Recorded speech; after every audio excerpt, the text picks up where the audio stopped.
ძალიან დიდი მადლობა, ცოტა უხერხულად გძნობ თავს, როდესაც ასე მაქებენ.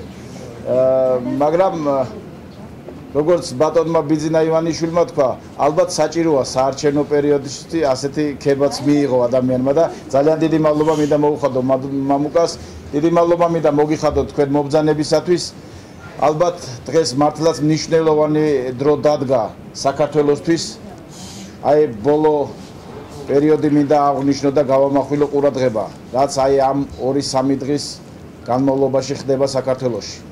ეს ჩვენ დარწმუნებული ვიყავით თითოეული ჩვენთაგანი, რომ 2003 წლის შემდეგ, როდესაც ბატონი პრეზიდენტი გამოვიდა და ხმამაღლა ტრიბუნიდან გვეჩხუბებოდა, რომ ნულოვანი ტოლერანტობა ყველა ციხეში, ყველა გავანარცხოთ მიწაზე.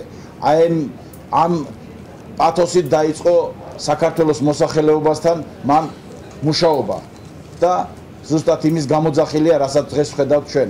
გამოჩნდნენ ადამიანები, გმირები, მე ასე ვიტყოდი, რომლებმაც გამოააშკარავეს, სააშკარაოს გამოიტანეს ამათი მოქმედება.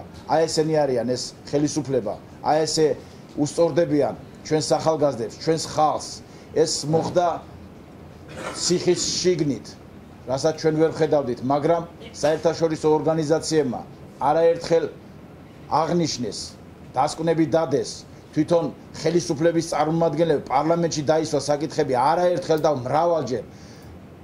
თვითონ ჩვენი დამცველიც გამოვიდა და რამდენჯერმე თქვა, დასვა საკითხი, რომ ასეთი რამ ხდება პენიტენციარულ სისტემაში, მაგრამ ყური არავინ არ დაუგდო. მანამ თელმა მსოფლიომ არ ნახა და არ შევწყვით მსოფლიოში. მაგრამ მე ვფიქრობ, რომ ძალიან კარგად იცის საქართველოში მაცხოვრებელმა ადამიანმა და თელმა მსოფლიომ, რომ არის ერთი მუჭა ადამიანები, რომლებიც ამ უდიერ საქციელს ჩადიან. ამ საშინელ ქმედებებს ანხორციელებენ თავის ხალხზე. ეს იყო გამოძახილი 7 ნოემბრის გახსოვთ 2007 წლის 26 მაისის, როდესაც ამ ადამიანებმა უდიერად დაახოცეს პირდაპირ, ასე როგორ მოწყალოთ სცემდნენ ჩვენს ხალხს და ის კინო ალბათ გადაღებული, რომელიც გადაიღო ბატონმა ხაინდრავამ, იქ ძალიან კარგად ჩანს თუ ვისთან გვაქვს საქმე. ხელისუფლებამ გამოიყვანა, აი მართლა გამოიყვანა კაცის ჭამიები და პირდაპირ მიუქცია საზოგადოებას, ხალხს მიუქცია. ჩვენ ამის მოწმენი გავხდით. ხედავთ რა ხდება მთელ საქართველოში. გამოსულია ახალგაზრდები, გამოსულია ყველა რეგიონში, ნორმალურად მოაზროვნე ადამიანები და დღეს მე არ მეპარება, არ მეგულება ისეთი ადამიანი, ვისაც შეუძლია რომ ნაციონალურ მოძრაობას მისცეს ხმა. ეს იქნება ტოლფასი, ღალატის, თავისი შვილების, ჩვენი მომავლის, საქართველოს ღალატი იქნება დღეს, რომ ამ ადამიანებს კიდე ვიღაცა მხარი დაუჭიროს. ნამდვილად გეუბნებით, სრული პასუხისგებლობით. ჯერ კიდევ ჩვენ არ გვინახია ის საზარელი ფილმები, ის საზარელი მომენტები, რაც ამ ადამიანებმა ჩაიდინეს. საათნახევრიანი გადაცემა იქნება და კიდე ბევრს ვნახავთ ალბათ. აი ვისთან გვაქვს ჩვენ საქმე და ვინ გვეუბნება ჩვენ აღმშენებლობაზე, ქვეყნის აღმშენებლობაზე. ესენი ჩვენ მოძღვრავენ, რომ უნდათ ქვეყნის შენება, აი ზუსტად აი ამ მეთოდებით. მათ უნდათ ადამიანები დაჩაჩანაკებული, უფლება აყრილი, სინდის შერაცხულები და ასე შემდეგ. აი ესეთი ადამიანები უნდათ ფეხზე რომ არ იდგეს, ყველანაირად რომ იყვნენ გაუბედურებული, არა სამუშაო, არა ფინანსები, არა ჯანდაცვა, არა სოფლის მეურნეობა, არაფერი ამეთმა არ გააკეთეს პირიქით, რაც მაგათ სლოგანები ქონდათ. სულ ყველაფერი პირიქით გააკეთეს. ეს თქვენ ძალიან კარგად იცით. აი ამაზე მინდოდა თქვენ გამიმახვილებელი ყურადღება. რაც შეეხება უდარ შეზღუდულებს. თქვენ, ჩემო ბატონებო, დღეს არაადეკვატურია ის კანონმდებლობა, რაც საქართველოშია თქვენს მიმართ განხორციელებული, არაადეკვატურია, არ სრულდება, არც ადგილობრივი თვითმმართველობიდან დაკავშირებით. არავინ ყურადღებას არ გაქვს. ჩვენ ძალიან ბევრი ინფორმაცია გვაქვს თქვენთან მიმართებაში. არ ვართ ჩვენ ის ქვეყანა, რომ ისეთი ქვეყანა, რომ აი თქვენ შესაბამისი ყურადღება გქონდეთ, შესაბამისი პატივიცემა გქონდეთ, იმიტომ რომ თქვენ გინდათ ძალიან დიდი ყურადღება სახელმწიფოს მიმართ, სახელმწიფოს მხრიდან, მაგრამ ეს ადამიანები თქვენზე არ ფიქრობენ სამწუხაროდ, არ ფიქრობენ. მე ვიცი რომ დღეს ბოლო მონაცემებით საქართველოში 140,000 უნარშეზღუდული ადამიანია. აქედან დიდი უმრავლესობა არის მიჯაჭვული, როგორც ბატონმა მამუკამ თქვა. და ვერ გამოდიან გარეთ. მას არანაირი საშუალება არ გააჩნიათ, რომ საზოგადოებასთან ინტეგრირება მოახდინონ. არ შეუძლიათ თავისი დამოკიდებულობა გამოხატონ ამა თუ იმ საკითხთან დაკავშირებით. აი ეს არის ზუსტად ჩვენი ქვეყნის უბედურება, რომ დაივიწყა თქვენნაირი ადამიანები. მე მქონდა შესაძლებლობა რამდენჯერმე მისულიყავი უსინათლოებთან, ოჯახებში ვიყავი, თუ რა მდგომარეობაში ცხოვრობენ ეს ადამიანები, გაუსაძლის მდგომარეობაში, ყველანაირი შეღავათები მოხსნილი გაქვთ. ყველანაირი თქვენს მიმართ რაც არსებობდა ის მინიმალურიც, ისიც აღარ არსებობს.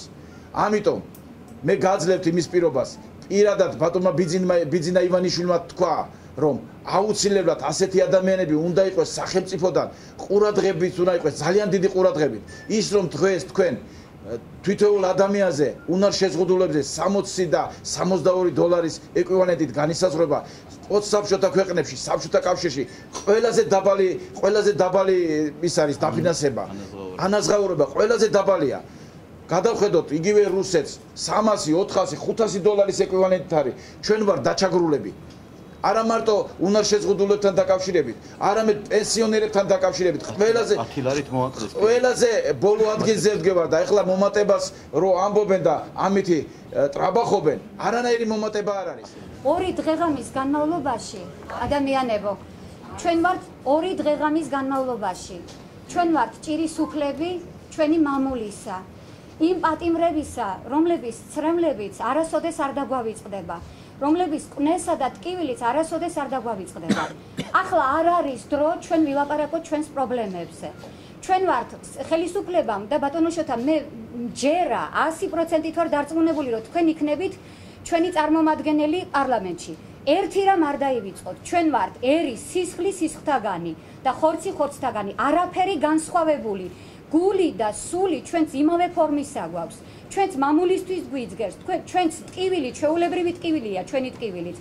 არაფერს არ ნიშნავს ის, რომ თქვა ფიზიკურად ვერ ხედავ, ეს არ გიშლის ხელს, ვერ გაარჩიო შავი და თეთრი, ავი და კარგი, ტყუილი და მართალი. ჩვენ ცხოვრობთ ტოტალური სიყალბის ეპოქაში.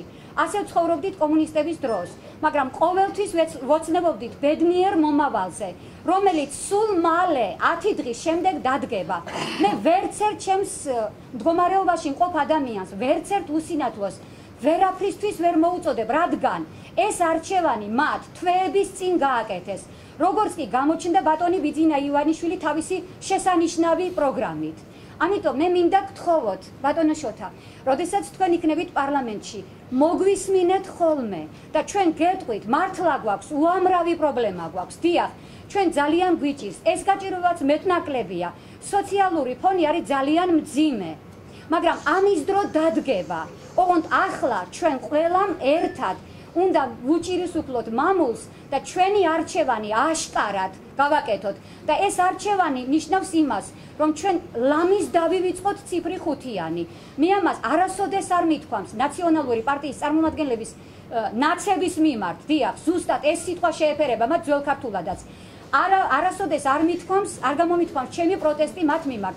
მაგრამ დღეს ვამბობ, ქალი, რომელიც 5-იანს შემოხაზავს, ეს ნიშნავს რომ იგი თანხმდება იმ წამებას, იმ შეურაცხყოფას. მამაკაცი, რომელიც შემოხაზავს 5-იანს, ეს ნიშნავს, რომ იგი უარს ამბობს თავის კაცურ, მამაკაცურ ღირსებაზე და უკვე ადამიანების ხარისხი არის ნაკლები.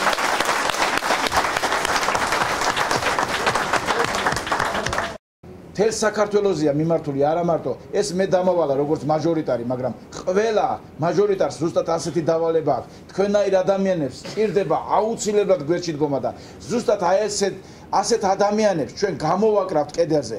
ასეთ ადამიანებს გამოვაკრავთ, რომლებიც აი ესე ნერვებს გიშლით და ზუსტად აი ესე აპირებენ ზემოქმედებას, დათრგუნვას თქვენ და ნერვების მოშლას. ასეთი ადამიანები ჩვენ ძალიან ბევრი ვიცი. მე ჯიბეშიც მაქვს ოფისშიც იმ ადამიანების გვარი და სახელები, სურათებიც გვაქვს, როგორ აშინებენ და როგორ აი ესე წნეხში ყავთ ჩვენი ქართველი და არა მარტო ქართველი ჩვენი მოსახლეობა საქართველოს.